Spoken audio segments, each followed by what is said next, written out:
नमस्ते दोस्तों, आप देख रहे हैं न्यूट्रिशन समाचार। सर्दियों की शुरुआत के साथ ही सर्दी खांसी का सीज़न भी शुरू हो जाता है।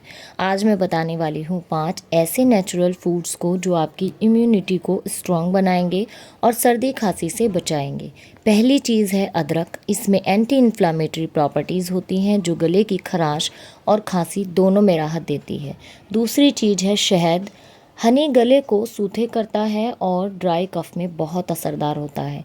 1 चम्मच गुनगुने पानी के साथ रोज़ाना ले सकते हैं। तीसरी चीज़ है तुलसी। तुलसी की पत्तियों में नेचुरल एंटीबायोटिक गुण होते हैं, इसे चाय या काढ़ा में शामिल करें। चौथी चीज़ है हल्दी वाला दूध।